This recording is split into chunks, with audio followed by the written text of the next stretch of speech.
Good day everyone. In this video I would like to talk about Jesus' parables. As you probably know, Jesus had to talk in parables because people at the time wouldn't be able to understand him if he was to try to talk about the planets, the galaxy, the universe in general. And so Jesus had to use the words and ideas which existed at that time in order to describe what he wanted to teach people about the life and the universe, and about the purpose of humans in this universe.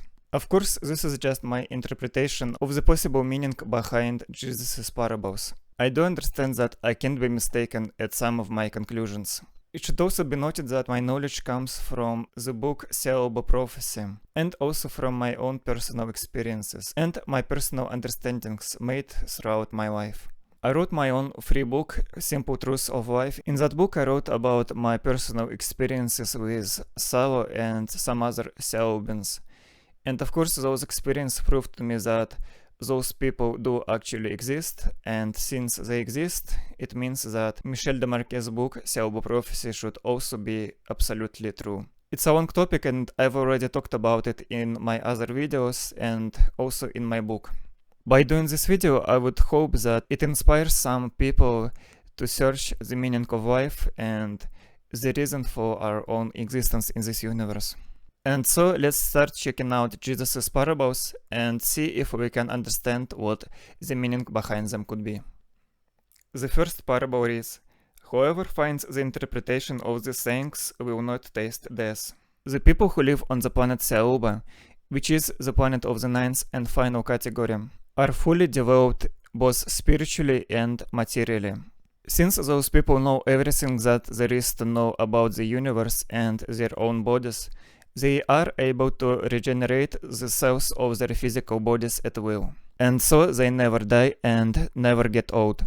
So people on the planets of the ninth category can live for as long as they want. And I think that Jesus could be talking about those people, the people who, by acquiring the spiritual knowledge via many reincarnations on other categories of planets, have reached the planet of the ninth category, and so they can live for as long as they want. And so they don't taste death. In our galaxy there are 3 such planets. The third parable reads, Jesus said, "If your leaders say to you, 'Look, the kingdom is in heaven,' then the birds of heaven will precede you. If they say to you, 'It is in the sea,' then the fish will precede you. Rather, the kingdom is inside you and outside you. When you know yourselves, then you will be known, and you will understand that you are children of the living Father. But if you do not know yourselves, then you live in poverty, and you are poverty." Man is a special being consisting of 9 bodies. Animals have 3 bodies. One of the human bodies is the soul.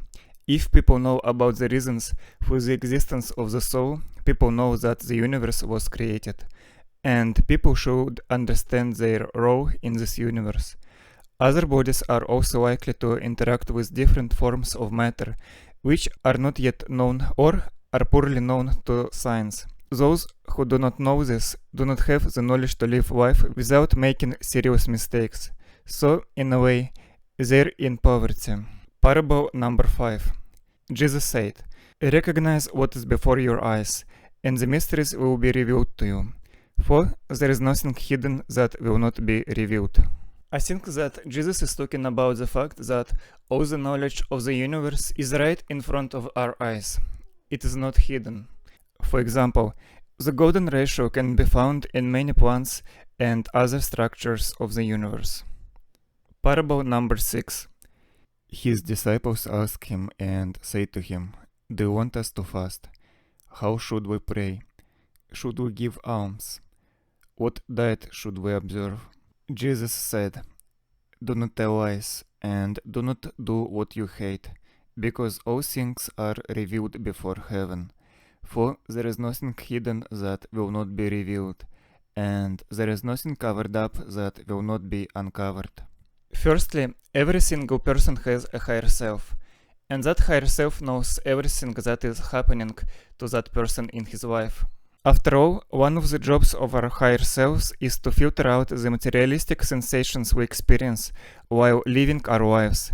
So they know everything we've ever thought or fantasized about. Secondly, every planet has a psychosphere that rotates at 7 times the speed of light and records everything that happens on the planet. At the high spiritual level of development, people can extract information from the psychosphere about what happened at one time or another in all corners of the planet. The parable number 7. Jesus said, "Blessed is the lion that the human will eat, so that the lion becomes human. Cursed is the human that the lion will eat, and the lion will become human." I don't know for sure, but it reminded me of the fact that while 81% of the soul's electrons rejoin higher self for further reincarnation, 19% return to the nature until they get reutilized for creating a new physical body, which can be human, animal, or plant. So perhaps this parable has something to do with this fact. Also, currently it's not very known if the knowledge which was stored in the electrons of the astral body of the person who died has any impact on the new body that they help to create. So it's not known if that knowledge is erased or what happens to it. If that knowledge is not erased, perhaps it can somehow influence the body that it helps to create. Parable number 9. Jesus said, "Look, the sower went out, took a handful of seeds, and scattered them. Some fell on the road, and the birds came and gathered them. Others fell on rock, and they did not take root in the soil, or produce any heads of grain. Others fell among the thorns, and the thorns choked the seeds, and worms consumed them. Still others fell on good soil, and it brought forth a good crop. It yielded 60 per measure and 120 per measure." When a long time ago I was researching Nassim Harameyn's 64 tetrahedron grid, I would notice that some of the numbers that I saw in the grid corresponded to those which I saw in the Bible. It will be too long to explain everything about the 64 tetrahedron grid, but you can read about it in this document I wrote many years ago. In short, I did a table of those numbers, and 60 is the number of hexagons in the 10th row, and 120 is the number of hexagons in the 20th row of the tetrahedron-octahedron grid. It's also of interest that 1260 is the sum of all hexagons in the grid consisting of 20 rows, and 1260 is mentioned in Revelation 11:3, "And I will grant authority to my 2 witnesses, and they will prophesy for 1260 days, clothed in sackcloth." And then in Revelation 12:6, "And the woman fled into the wilderness, where she has a place prepared by God, in which she is to be nourished for 1260 days." The parable number 10. Jesus said, "I have cast fire upon the world, and look, I am guarding it until it blazes." Here's my interpretation. As we know from the book Thiaoouba Prophecy, the superior intelligence before creating the universe imagined it in his imagination. And he also imagined everything and everyone who would ever live or exist in it. Then the Spirit created the universe by means of the Big Bang, and only then inserted a small part of itself into the human body. We all, being part of the superior intelligence, imagined and created this universe. That's why I think Jesus says, "I have cast fire upon the world." Why does he say, "And I am guarding it until it blazes"? Maybe the Spirit, the superior intelligence, keeps in working order the 4 forces of the universe, responsible for fulfilling everything that the Spirit had in mind. Jesus himself, like all other people who have reached full spiritual development, is able to reunite with the Spirit, to complete his life cycle of reincarnations in this universe. So, do not take the second part of the sentence literally. He does not need to live in the universe till the end of her days, guarding the stars. The parable number 11. Jesus said, "This heaven will pass away, and the one above it will pass away. The dead are not alive, and the living will not die. During the days when you ate what is dead, you made it alive. When you are in the light, what will you do? On the day when you were one, you became two. But when you become two, what will you do?" probably something to do with the creation of the universe and possible parallel universes and others that could be created by the Spirit after the end of this universe. The parable number 14. Jesus said to them, "If you fast, you will bring sin upon yourselves. If you pray, you will be condemned. If you give alms, you will harm your spirits. When you go into any country and wander around from place to place, and the people receive you, eat what they serve you, and heal the sick among them. For what goes into your mouth will not defile you. Rather, it is what comes out of your mouth that will defile you." The last sentence is pretty much clear to me. If you say or even think bad things, that will vilify you. For we have to suffer for our errors. And if someone speaks badly of you, the words themselves can't harm or offend you. It's up to you how to feel about those words. If the words don't have anything to do with you, then you've got nothing to be offended about. If they do resonate with you and they were said because of your mistakes, then you'd be good to learn from them, so that you don't repeat them again and don't suffer more than you need to. As for those who speak bad words, they will also have to suffer for their errors one day. The parable number 15. Jesus said, "When you see one who was not born of woman, bow down and worship. That one is your Father."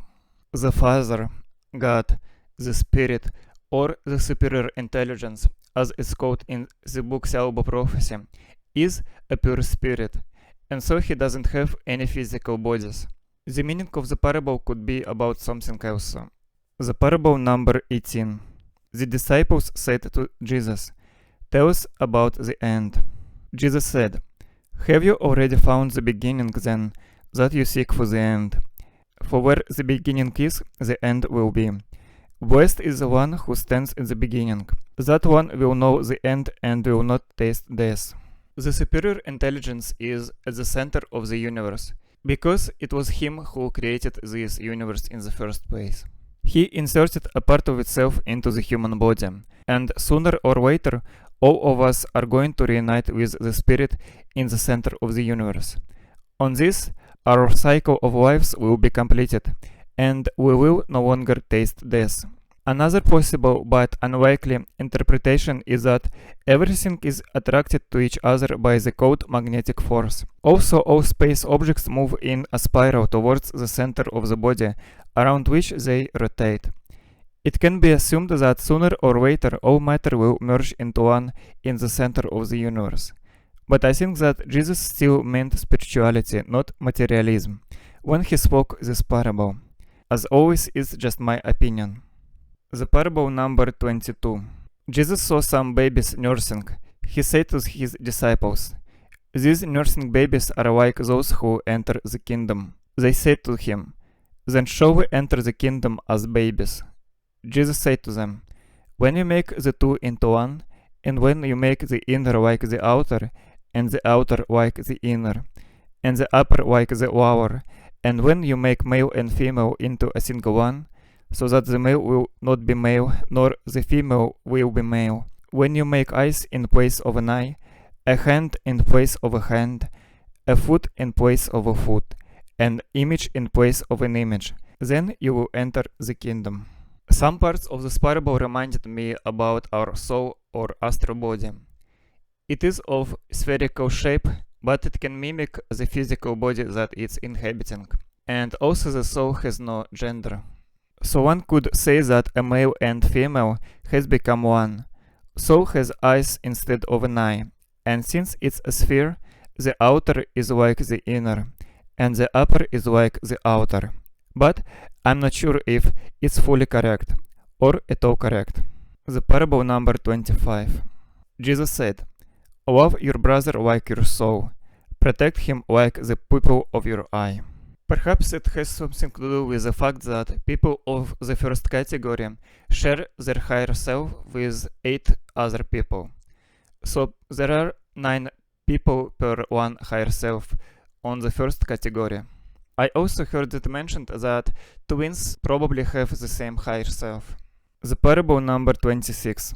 Jesus said, "You see the sliver in your brother's eye, but you do not see the timber in your own eye.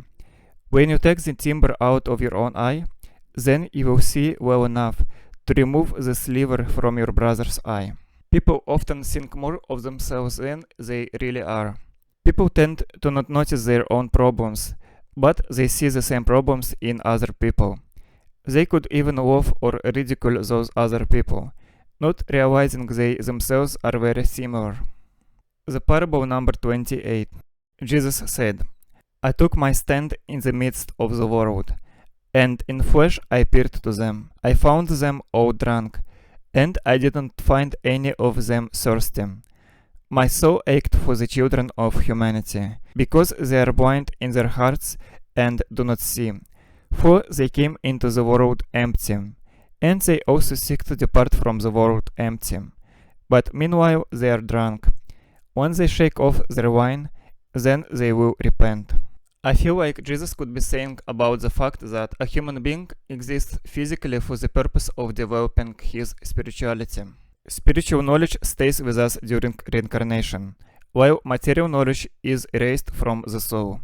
Therefore, people who spend their entire lives on alcohol, for example, and not on self-development, will accumulate a minimum of spiritual knowledge in their lifetime. They will leave the world almost as empty as they came. Of course, drunkenness in this parable probably means that people with little spiritual knowledge fail to see clearly the reason for why they exist in the universe. They are as if drunk from not having a lot of knowledge, meaning they are as if blinded because they don't have the knowledge and so they don't know how to live their lives. The parable number 32. Jesus said, a city built on a high hill and fortified cannot fall, nor can it be hidden. It reminds me about the fact that the laws of the universe are not hidden. They're right in front of us, and all of them can be discovered if we look for them. The parable number 33. Jesus said, what you will hear in your ear, in the other ear proclaim from your rooftops. For no one lights a lamp and puts it under a basket, nor does one put it in a hidden place. Rather, one puts it on a lampstand, so that all who come and go will see its light. I think that Jesus is talking about the fact that if we learn something new about life, then it's our duty to pass it to other people, to other generations. Because knowledge is very important. Because knowledge plays the initial part in what decisions we will make in our lives. And if we have little knowledge, then chances are we will make a lot of mistakes and we will have to suffer for them. It applies not only to scientists, but to all people. Sometimes people realize something about life, but they don't share their knowledge with others. The parable number 34. Jesus said, if a blind person leads a blind person, both of them will fall into a hole. There is almost no doubt that Jesus is talking about leaders who themselves know little about life, have little spiritual knowledge, but at the same time they are trying to control crowds of people. As a result, everyone will suffer. The parable number 36. Jesus said, do not worry from morning to evening and from evening to morning about what you are going to wear. We live here and now, and we should think about what is happening in the present moment. The parable number 37. His disciples said, when will you appear to us, and when shall we see you? Jesus said, when you strip off your clothes without being ashamed, and you take your clothes and put them under your feet like little children, and trample them, then you will see the Son of the Living One, and you will not be afraid. It reminded me of when I published my book, Simple Truths of Life, in which I had to talk honestly about all of my problems and errors that I ever did in my life, which were one of the reasons I think I had my experiences with Thiaoubans. It was as if I got naked by telling the truth about myself, and eventually I stopped being ashamed of the truth. I stopped being afraid. The parable number 38. Often you have desired to hear these sayings that I am speaking to you, and you have no one else from whom to hear them. There will be days when you seek me, and you will not find me. It may be about the fact that Jesus Christ has reached the ninth spiritual category, and so he can reunite with the Spirit if he wants to. In case he does do that, and some people will want to reach him, then they will not be able to do so, because at that moment, at that time, Jesus will be the one with the Spirit. But I'm not sure. The parable number 39. Jesus said, "The Pharisees and the scholars have taken the keys of knowledge and have hidden them. They have not entered, nor have they allowed those who want to enter to do so. As for you, be as wise as serpents and as innocent as doves." The first part is, as far as the spiritual development goes, they did not help themselves, nor did they help others to achieve spiritual development. The second part is, people are enriched with spiritual knowledge by developing their intellect. Also, a knowledgeable person is difficult, if not impossible, to deceive. As for being innocent like a dove, if we don't make mistakes, then we don't have to suffer for them. So essentially it means that take the best, but leave the worst. The parable number 41. Jesus said, "Those who have something in hand will be given more, and those who have nothing will be deprived of even the little they have." I've got a feeling that Jesus could be referring to people who live their very first lives, and so they have no spiritual knowledge in their astral bodies. These people will inevitably make mistakes for which they will have to suffer. When we suffer, we have the opportunity to learn something new about life, to gain spiritual knowledge. Having accumulated some spiritual knowledge, a person will no longer make the same old mistakes. He will learn to learn spiritually from the mistakes of others. Naturally, a person will still make mistakes, but having the experience of suffering, he will quickly learn the lesson that life gives him. All in all, he will acquire more spiritual knowledge than he had when he was born as a child. The parable number 42. Jesus said, "Become passerby." Perhaps it's another parable about the fact that people have to live here and now, in the present moment. The parable number 43. His disciples said to him, "Who are you to say these things to us? You do not understand who I am from what I say to you. Rather, you have become like the Jewish people, for they love the tree but hate its fruit, or they love the fruit but hate the tree." It reminded me of Krylov's fable, Pig Under the Oak. The parable number 45. Jesus said, "Grapes are not harvested from thorn trees, nor are figs gathered from thistles, for they yield no fruit. Good persons produce good from what they have stored up. Bad persons produce evil from the wickedness they have stored up in their hearts, and say evil things. For from the overflow of the heart they bring forth evil." I don't know the true meaning of this parable, but I did have certain moments in my life when the feelings got the best of me.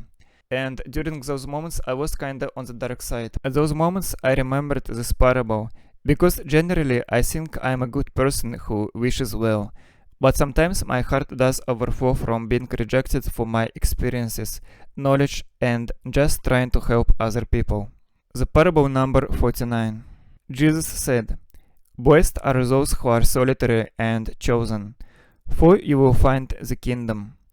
For you have come from it, and you will return there again."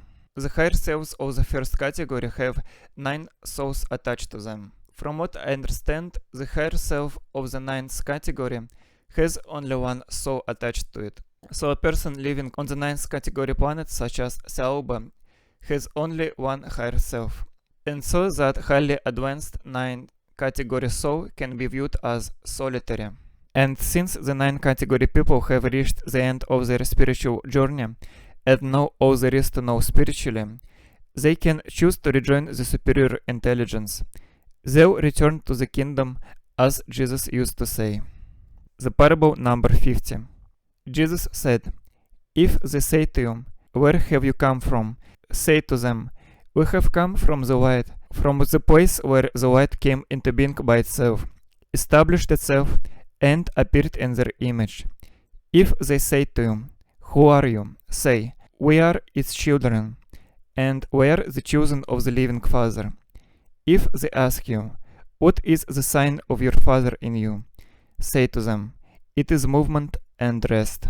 I think that it's about the creation of the universe and possibly about the world before the creation of the universe. Also, it says light, but everything was darkness before the Spirit created the universe. As for movement and rest, it appears that all in the universe is a vibration, hence movement. As for rest, everything was silent and motionless before the creation of the universe. How it relates to the superior intelligence, I'm not sure. The parable number 51.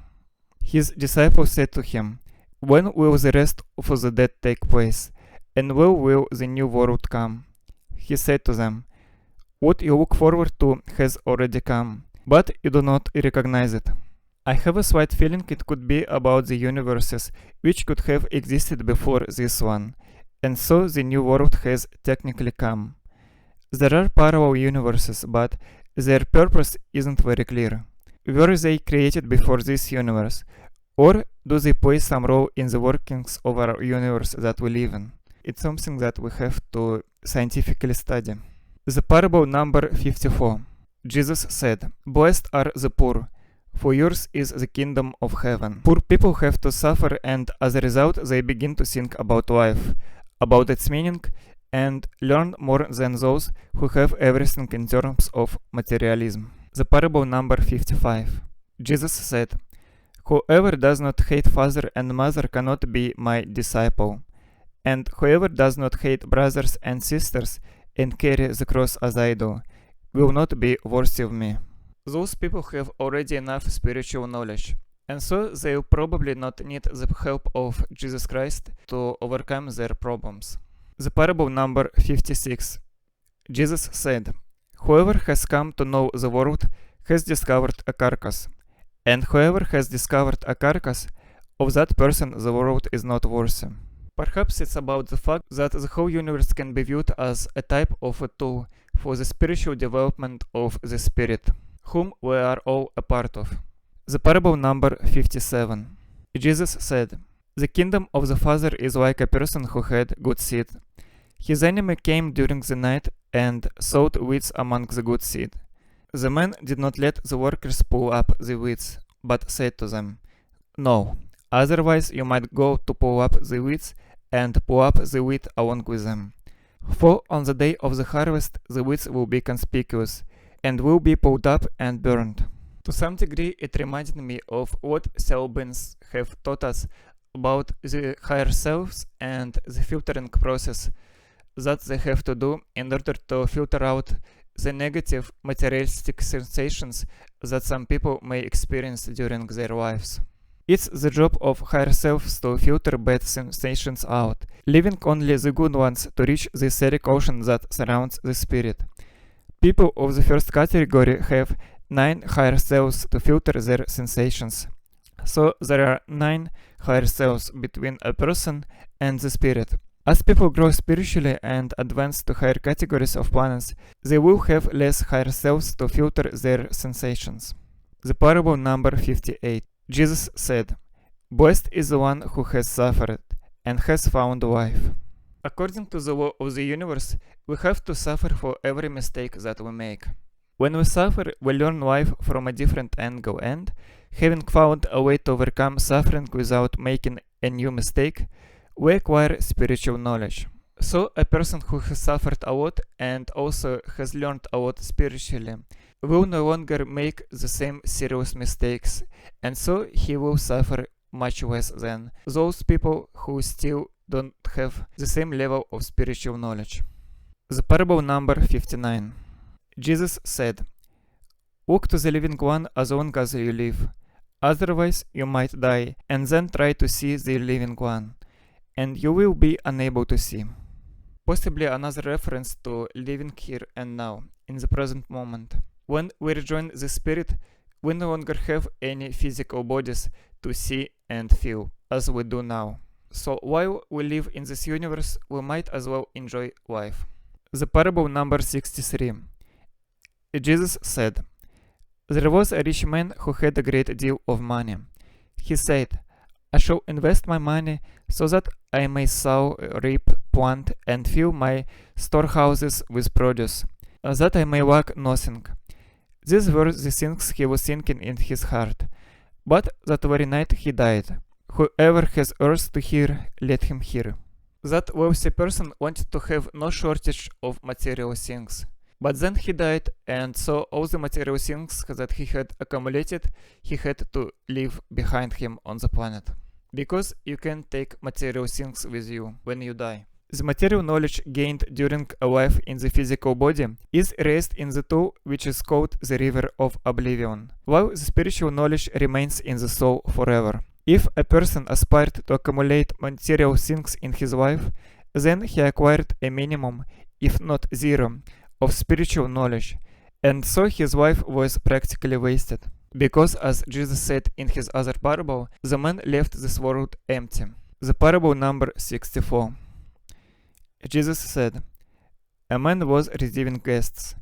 When he had prepared the dinner, he sent his servant to invite the guests. The servant went to find the first and said, my master invites you. The first replied, some merchants owe me money. They are coming to me tonight. I have to go and give them instructions. Please excuse me from dinner. The servant went to another and said, my master has invited you. The second said to the servant, I have bought a house, and I have been called away for a day. I shall have no time. The servant went to another and said, my master invites you. The third said to the servant, my friend is to be married, and I am to arrange the banquet. I shall not be able to come. Please excuse me from dinner. The servant went to another and said, my master invites you. The fourth said to the servant, I have bought an estate, and I am going to collect the rent. I shall not be able to come. Please excuse me. The servant returned and said to his master, those whom you invited to dinner have asked to be excused. The master said to his servant, go out on the streets and bring back whomever you find to come to dinner. Buyers and merchants will not enter the place of my father. It reminds me about the meaning of the previous 63rd parable.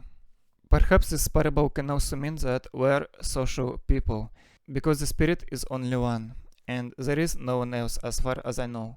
But the spirit did divide himself into many parts.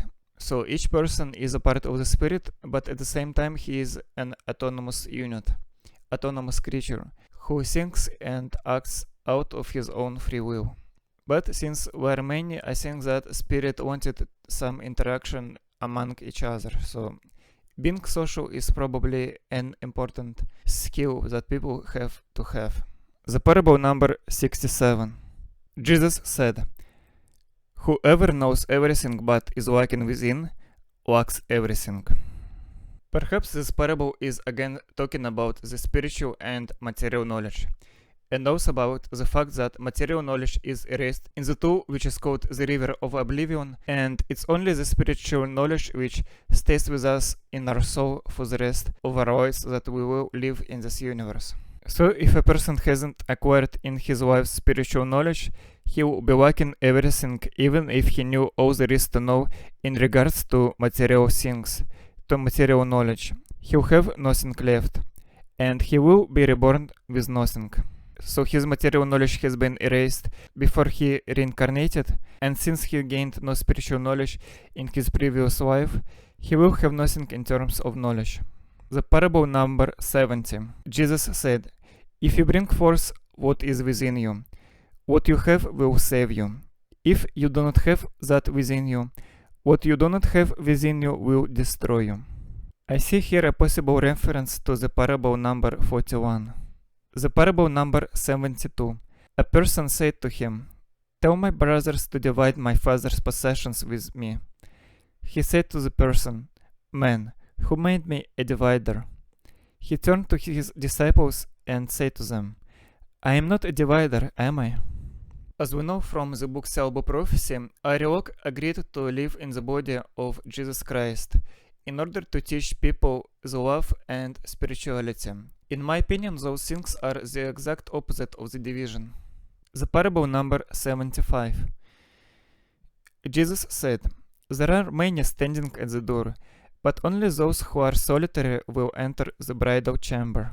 This parable is maybe yet another parable which is talking about the fact that the higher selves of the ninth category have only one soul to attend to, and so those souls are in a way solitary. And so this means again that a person who has reached the ninth spiritual category does not share his higher self with anyone else. He is the only one. Naturally, people living on the planets of the last ninth category can choose to reunite with the superior intelligence. The parable number 76. Jesus said, "The kingdom of the Father is like a merchant who had a supply of merchandise and then found a pearl. That merchant was prudent. He sold the merchandise and bought the single pearl for himself. So also with you, seek his treasure that is unfailing, that is enduring, where no moth comes to it and no worm destroys." It may well be another parable which speaks about the fact that our spiritual knowledge is not destroyed. It remains for us in our astral body for the rest of our lives that we live in this universe. The parable number 78. Jesus said, "Why have you come out to the countryside? To see a reed shaken by the wind, and to see a person dressed in fine clothing, like your rulers and your powerful men. They are dressed in fine clothing, and they cannot understand truth." I think that here the meaning could be similar to the meaning of the parable about the beggars. The 54th parable. The parable number 79. A woman in the crowd said to him, "Blessed are the womb that bore you, and the breasts that nourished you." He said to her, "Blessed are those who have heard the word of the Father, and have truly kept it. For there will be days when you will say, 'Blessed are the womb that has not conceived, and the breasts that have not given milk.'" Perhaps this parable can refer to what is happening now in the world. Many people do not want to have children. They want to live only for themselves. The parable can also touch the topic of sex. Some males don't want to deal with women who have given birth to children. And as for the sentence which reads, "Blessed are those who have heard the word of the Father and have truly kept it." As we know, there are a lot of religious people, but the fact that they attend some churches or read spiritual texts doesn't mean that they're actually spiritual people. And so they can make mistakes. And some of those mistakes can be very important and cruel to other people. The parable number 80. Jesus said, "Whoever has come to know the world has discovered the body. And whoever has discovered the body, of that one the world is not worthy." It reminds me about the parable number 56. The parable number 81. Jesus said, "The one who has become wealthy should reign, and the one who has power should renounce it." The one who has a lot of spiritual knowledge, who has never done anything bad in his current life, will be a fair and excellent leader for the whole society. And the one who has power over anyone violates the law of the universe about the free will of all creatures living in it.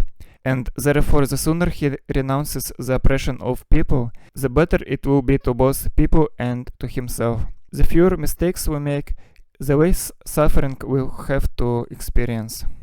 The parable number 82. Jesus said, "Whoever is near me is near the fire, and whoever is far from me is far from the kingdom." It reminds me of the fact that the aura of Thiaoubans was very huge, and also once Michel was able to see auras, they appeared to him as if they were flames, or huge fires extending from the bodies of Thiaoubans. The auras of the Thiaoubans are so big because they have accumulated all the spiritual knowledge that they can accumulate. So it appears to me that the spiritual level is reflected in the aura. And so if you can read auras, you can see if a person is spiritual or not. And when Michel was returning back home to Earth, his auric vision ended. And Sao said that people on Earth have dull auras because their thoughts and concerns are so closely related to material matters. And those people are far from Jesus. And people who are spiritually advanced and have strong bright auras are near Jesus, because they're similar in the matters of spirituality. The parable number 83. Jesus said, "Images are visible to people, but the light within them is hidden in the image of the Father's light. The Father will be revealed, but his image is hidden by his light." Perhaps something to do with the fact that the superior intelligence, being a pure spirit, has no face. The parable number 84. Jesus said, "When you see your likeness in a mirror, you are pleased. But when you see your images that came into being before you, and that neither die nor become visible, how much you will have to bear." The images that came into being before you reminded me about reincarnation. As for how much we will have to bear part, as we learn spiritually, we start to see the errors of our old selves when we lived in other bodies, and so we no longer will be pleased by the errors we made, which resulted in our suffering.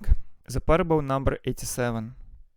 Jesus said, "Miserable is a body that depends on a body, and miserable is a soul that depends on these two." I think the first part of the parable is about sex and love. Of course, you should look for your soulmate, but do not worry about the fact that you are alone. And if a person chooses to worry both because of the lack of love and because of his own body, then it is twice as difficult for him to live. The parable number 88. Jesus said, "The messengers and the prophets will come to you and give you what belongs to you. You, in turn, give them what you have, and say to yourselves, when will they come and take what belongs to them?" Depending on grammar, this parable can mean entirely different things. On one hand, it can appear to mean charlatans who will trick people into giving them their belongings. It appears that Jesus speaks what the people should do, imperative mood. So, in this case, the messengers and prophets should be real. But in this case, the meaning of the parable isn't very clear. The parable number 90. Jesus said, "Come to me, for my yoke is easy and my rule is gentle, and you will find rest for yourselves." If interpreted literally, then if Jesus was to become our leader, he would have built a system of government that was in Mu, for example. I wrote about it in the manifesto chapter of my free book, Simple Truths of Life. And it's also something that Sao talked about in the book Thiaoouba Prophecy by Michel Desmarquet. The parable number 92. Jesus said, "Seek and you will find." In the past, however, I did not tell you the things about which you asked me then. Now I am willing to tell them, but you are not seeking them. There is a difference between asking questions and actually doing something to find something, like the truth of something. It's like there are people who ask questions, but they are not actually interested in the topic. The parable number 93. Do not give what is holy to dogs, or they might throw them upon the manure pile. Do not throw pearls to swine, or they might make mud of it. If a person does not have spiritual knowledge and or material knowledge about the purpose of something, does not know how to use something, then it is better not to let him manage and use that which is of great importance to you. For example, this parable could well be referring to the so-called leaders of many countries. The parable number 94. Jesus said, "One who seeks will find, and for one who knocks it will be opened." Speaking of knowledge, there is nothing in the universe that is hidden. The parable number 95. Jesus said, "If you have money, do not lend it at interest. Rather, give it to someone from whom you will not get it back." I feel like it's about the fact that there's no need to exploit people. And our social organization system should reflect that. There should not be any exploitations. And so capitalism is not the system that we have to use. The parable number 96. Jesus said, "The kingdom of the Father is like a woman who took a little leaven, hid it in dough, and made it into large loaves of bread. Whoever has ears to hear, let him hear." Perhaps that the enormous universe was created from nothing. The parable number 97. Jesus said, The kingdom of the Father is like a woman who was carrying a jar full of meal.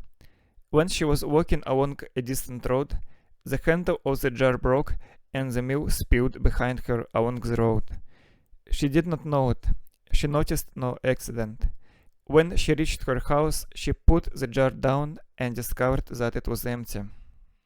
The superior intelligence does not and cannot have any face by definition. It does not consist of anything materially existing. Before the creation of the universe, there was nothing but darkness and the spirit. The parable 98. Jesus said, "The kingdom of the Father is like a person who wanted to kill a powerful man. While still at home, he drew his sword and thrust it into the wall to find out whether his hand would go in.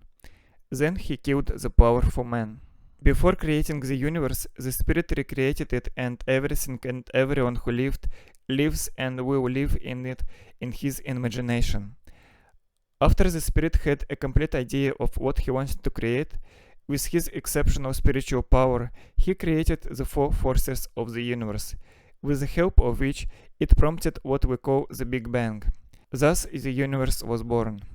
The parable number 99. The disciples said to him, "Your brothers and your mother are standing outside." He said to them, "Those here who do what my Father wants are my brothers and my mother. They are the ones who will enter the kingdom of my Father." The universe was created for spiritual development.